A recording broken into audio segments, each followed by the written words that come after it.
तो स्वागत है तुम्हारा हमारे चैनल स्टडी विद एनिमेशन में। तो आज हम पढ़ने जा रहे हैं क्लास 10 साइंस के चैप्टर 15 जो है our environment.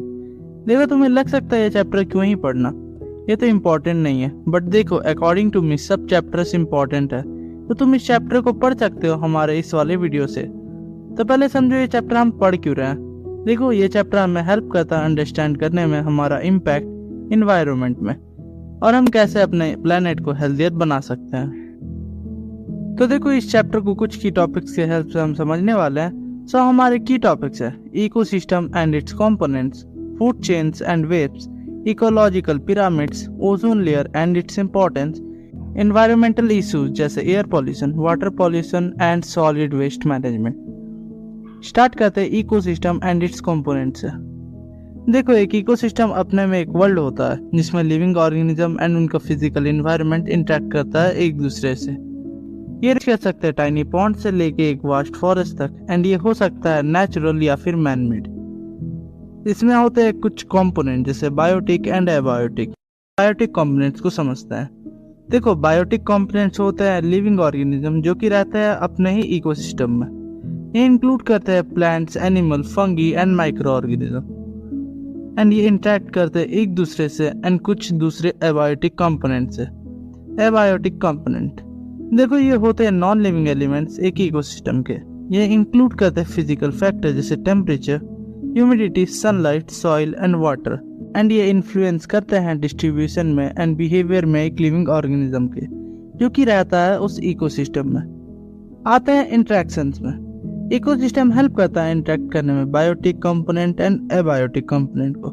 For example plant जो कि एक बायोटिक कंपोनेंट है इंटरेक्ट करता है सॉइल से जो कि एक एबायोटिक कंपोनेंट है to obtain nutrient and water for growth. और एक एग्जांपल देखते हैं जिसमें प्रीडेटर जो कि एक बायोटिक कंपोनेंट है इंटरेक्ट करते हैं प्रे से जो अगेन एक बायोटिक कंपोनेंट है एक फूड चेन में, एंड ये जरूरी है बैलेंस करने में एक इकोसिस्टम को।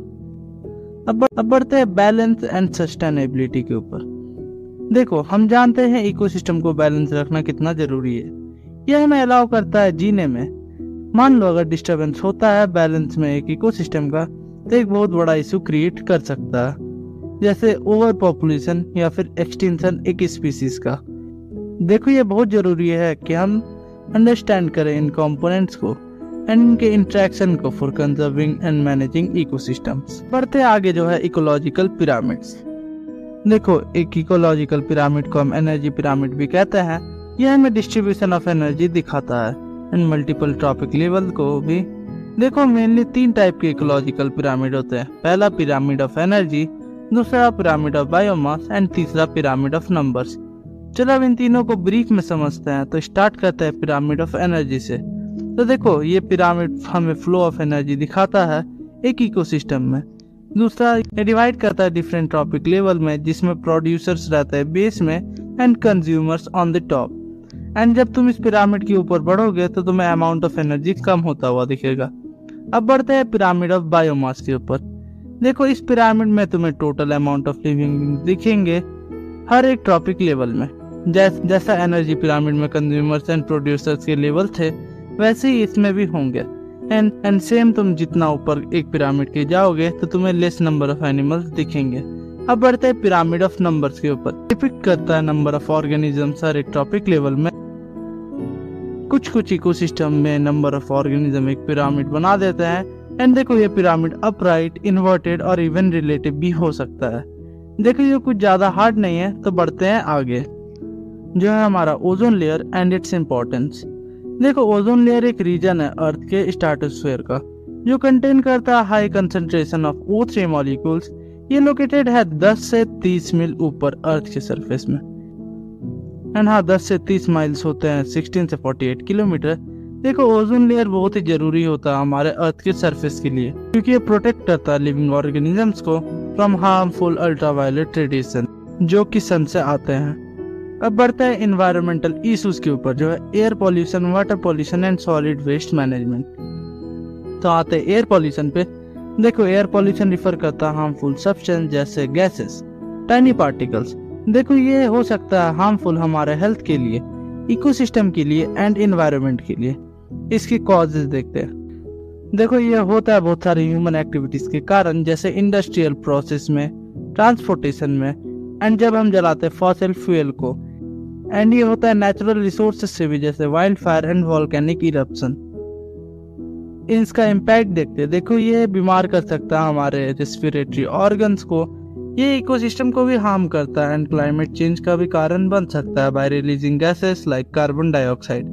अब आते हैं वाटर पॉल्यूशन के ऊपर। वाटर पॉल्यूशन देखो ये होता है जब नाली के पानी को रिवर्स, लेक, ओशन या फिर ग्राउंड वाटर में मिला देते हैं। ये हार्म करता है एक्वेटिक लाइफ, इकोसिस्टम एंड हमारे हेल्थ को भी। ये हो सकता है बहुत सारे सोर्सेज से, जैसे industrial discharge, untreated sewage, agriculture run of etcetera से। नेचुरल फैक्टर्स भी इसे अफेक्ट करते हैं, जैसे इरोजन एंड सेडिमेंटेशन। इसका इम्पैक्ट देखते देखो ये गंदा करता है हमारे पीने वाले पानी को, हमारे एक्वेटिक इकोसिस्टम को, एंड रिड्यूस कर सकता है बायोडाइवर्सिटी को भी, एंड ये बिगाड़ सकता है इकोसिस्टम के बैलेंस को, and can lead to dead zones in bodies of water. अब बढ़ते आगे जो है सॉलिड वेस्ट मैनेजमेंट। देखो इसका डेफिनेशन होगा, ये इन्वॉल्व करता है collection, disposal and treatment of various type of solid waste जो कि हम ह्यूमन ने जनरेट किया था। ये इनकम्पास करता है MSW को as well as hazardous waste को भी। इसके कॉजेज है, ये जनरेट होता है रेसिडेंशियल एंड इंडस्ट्रियल एरिया से।